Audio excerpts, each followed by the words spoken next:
सीधा रुख करते हैं वाराणसी का, जहां हमारे वरिष्ठ सहयोगी अजय कुमार जी हमारे साथ जुड़ चुके हैं। अजय जी, आपसे थोड़ा समझने की कोशिश करेंगे। लगातार आप वाराणसी को समझ रहे हैं, इस रोड शो का क्या कुछ मतलब है और किस तरीके का वाराणसी का चुनाव 2019 को आपको नजर आता है?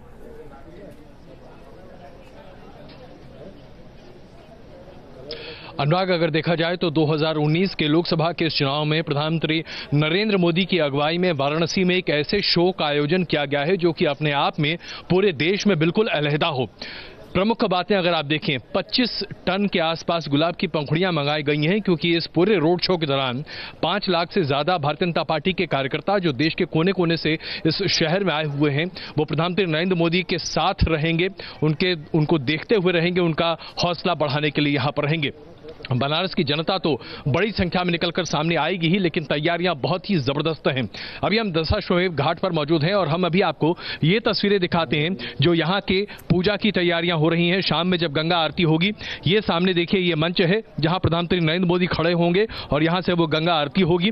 इसके साथ साथ आप देखिए, ये पूरे सिलसिलेवार तरीके से तमाम वो पीठ तैयार हैं जहां पर पुरोहित होंगे और वो पुरोहित यहां से गंगा आरती आपके सामने प्रदर्शित करेंगे। इसके साथ साथ अगर आप थोड़ा सा बीच गंगा नदी में यहां देखें तो वहां पर भारतीय जनता पार्टी का 2 कमल और मैं भी चौकीदार 3 नाव पर ये जो लगा हुआ है, ये अपने आप प्रदर्शित करता है कि कैसे भारतीय जनता पार्टी इसे एक मेगा शो के तौर पर पूरे देश में प्रस्तुत करना चाहती है।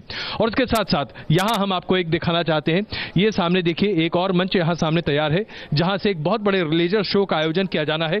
पूरे 5 साल का लेखा जोखा जो भारतीय जनता पार्टी की अगुवाई की सरकार और उसके साथ साथ खास करके बनारस में प्रधानमंत्री नरेंद्र मोदी की अगुवाई में बनारस में पिछले 5 साल में जो यहां काम हुआ है, इन तमाम चीजों को दिखाया जाएगा।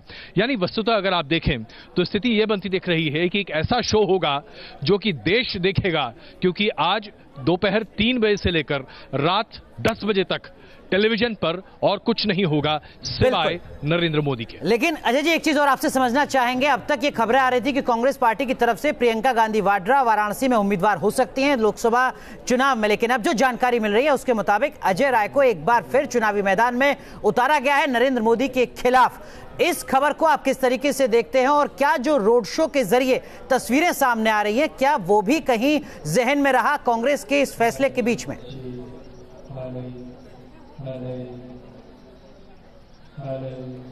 अनुराग, इसे दरअसल हम कांग्रेस पार्टी के एक बहुत ही अलग नजरिए और रूप के तौर पर देख सकते हैं।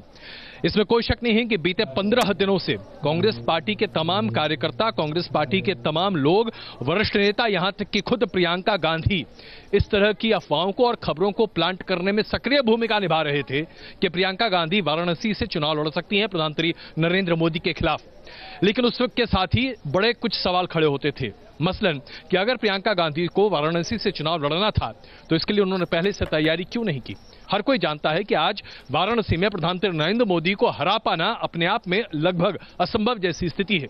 एक ऐसी कॉन्स्टिट्यूएंसी जहां से देश के प्रधानमंत्री चुनाव लड़ रहे हों, वहां से उनके हार जाने की संभावनाएं लगभग ना के बराबर होती हैं। ये लगभग वैसी ही बातें हैं जब अगर मान लीजिए कि राजीव गांधी चुनाव लड़ रहे थे और सरकार में थे और कोई कहे कि अमेठी से राजीव गांधी चुनाव हार जाएंगे जी, तो प्रियंका गांधी का ये चाल, या यूं कहें कि कांग्रेस की ये चाल उसके मुंह पर गिरी। और अजय राय पहले से भी कांग्रेस के यहां पर दावेदार रहे हैं, लेकिन क्या इस बार वो अपनी जमानत भी बचा पाएंगे, ये बहुत बड़ा सवाल है। ये एक बड़ा सवाल है और इसका भी जो इंतजार करना होगा, इसके लिए भी वो 23 मई का ही। बहुत बहुत शुक्रिया अजय।